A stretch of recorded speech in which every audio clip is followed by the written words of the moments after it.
Hi guys, welcome back to my YouTube channel. I am C. Harshita presenting class 11th accounts revision series. So this is chapter number 11 which is special purpose books. Special purpose books are the part of general. किसका part होता है? General का part होता है और इसमें बनाई जाती हैं कुछ किताबें. उन किताबों का नाम है cash book. Already chapter number 10 की रिवीजन वीडियो में कवर हो चुका है. Purchase book, sales book, purchase return book, sales return book. जो इन बुक्स के अलावा डाटा बच जाता है, जो भी जनरल एंट्री है जो हमने पास नहीं करी है, वो सारी कहाँ रिकॉर्ड होती हैं? जनरल प्रॉपर में. ठीक है, ये 5 बुक्स हैं जो बनती हैं. इन 5 बुक्स में अगर कोई एंट्री नहीं आ रही तो उसे कहाँ रिकॉर्ड कर लेते हैं? जनरल प्रॉपर में. चलिए देखते हैं. कैश बुक हो गया, उसके बाद हमें करना है परचेज बुक. परचेज बुक में क्या रिकॉर्ड किया जाता है? परचेज बुक में रिकॉर्ड किया जाता है क्रेडिट परचेजेस. ठीक है, क्या रिकॉर्ड किया जाता है? Credit purchases. कुछ ऐसा फॉर्मेट बनता है इसका. ये हमारा डेट के बाद बनता है पर्टिकुलर्स का कॉलम. यहाँ लिखते हैं हम इनवॉइस नंबर. यहाँ होता है लेजर फोलियो. ये है डिटेल का कॉलम. ये हमारा कॉस्ट का कॉलम, फ्रेट का कॉलम. ये हमारा इनपुट CGST, SGST, IGST और टोटल का कॉलम. ठीक है, देखिए आपको करना क्या है. इस कॉलम में लिखनी है डेट. जिस दिन आपकी क्रेडिट परचेज हुई है उसकी डेट लिख दोगे. ठीक है, फिर जिस पार्टी से आपने ख़रीदा है उस पार्टी का नाम लिखो. यहाँ पे लिखो आइटम और उसका रेट. मान लो आप 10 पेन खरीद के आए, 10 रुपये का एक था, तो आप लिखोगे 10 pens at the rate 10 rupees पर पेन. ठीक है, यह हो जाएगा आपका प्रेजेंटेशन करने का तरीका. फॉर एग्जाम्पल आपने क्या किया, आपने 100 डज़न बनाना लिए. क्या लिया? 100 डज़न बनानास. आपने लिया है 100 dozen bananas, 100 dozen of bananas. और आपको रेट दिया हुआ है बनाना का 10 रुपीज़ पर बनाना.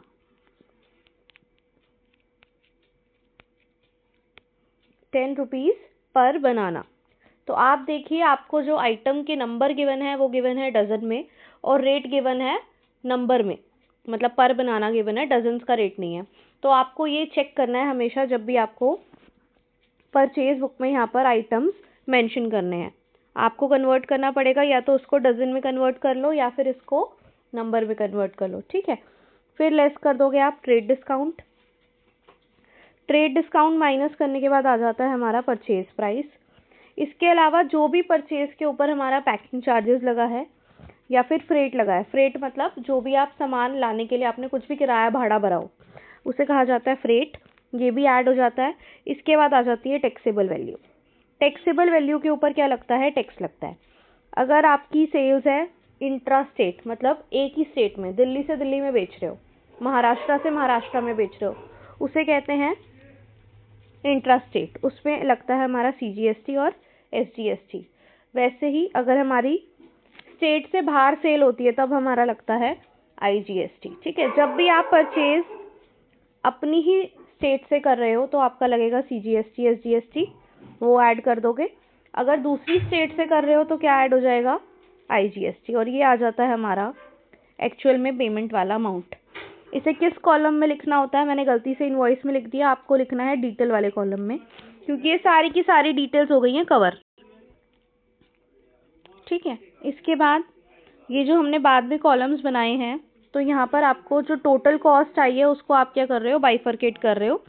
यहाँ लिखोगे आप कॉस्ट, यहाँ लिखेंगे हम फ्रेट, पैकिंग, जो भी हमने ऊपर हेडिंग डाली है उसमें हम क्या कर दोगे?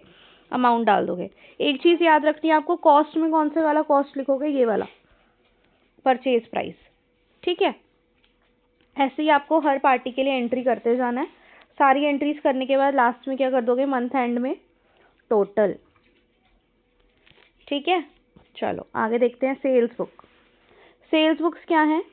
सेल बुक क्या है? सेल बुक में आप सारी की सारी क्रेडिट सेल्स लिखोगे, जितनी भी आपने उधार पर सेल करी है. सेम कॉलम में अगर देखा जाए तो डेट है, पर्टिकुलर है, इनवॉइस नंबर है, लेजर फोलियो है, डिटेल्स है.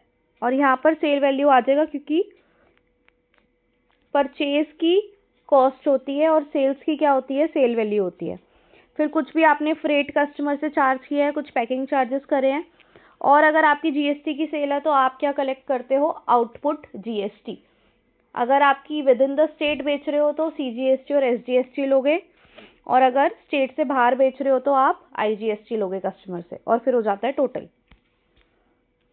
देखो डेट लिख दो, ठीक है, पार्टी का नाम लिखो, आइटम्स लिख दो। फॉर एग्जांपल आपने सेल किया है मैंगोज, क्या सेल किया है, मैंगो। मान लो आपने 12 मैंगो बेचे और एक का रेट था 10 रुपये, तो अब आप यहाँ लिखोगे 12 mango eight the rate 10 rupees पर मैंगो, और यहाँ पर आ जाएगा आपका अमाउंट।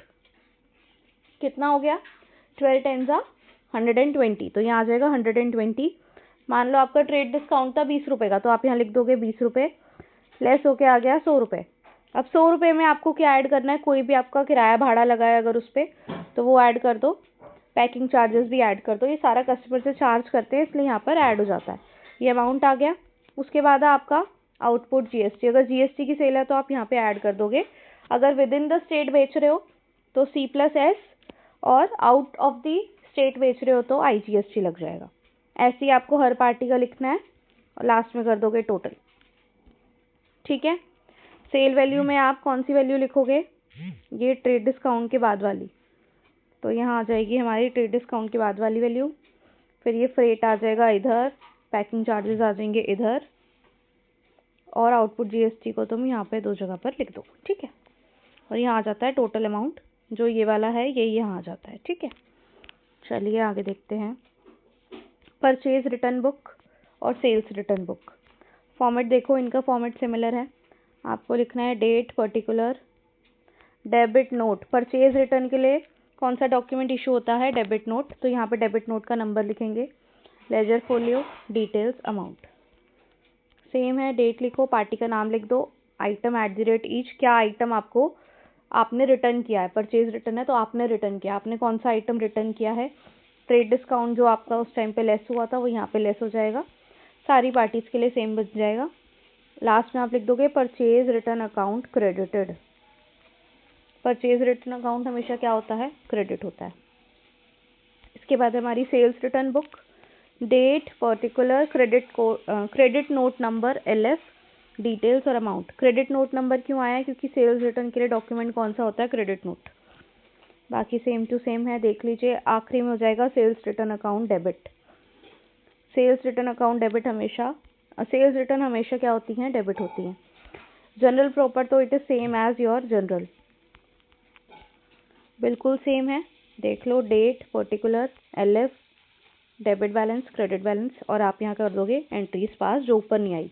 मतलब यहाँ पर कौन कौन सी एंट्रीज नहीं आएंगी जनरल प्रॉपर में, credit sale, credit purchase, purchase return, sales return, और कैश बुक वाली, क्योंकि कैश वाली जितनी भी ट्रांजैक्शन थी वो कैश बुक में डली, बाकी क्या हो जाएंगी, यहाँ पर आ जाएंगी। चलो अब क्या करना है आपको, इस वीडियो को देखने के बाद एक एक फॉर्मेट देखते जाओ, एक एक क्वेश्चन कर लो, हो जाएगा, क्योंकि बहुत ईजी है। चलो ठीक है, I will see you tomorrow with another video. Till then, bye, take care.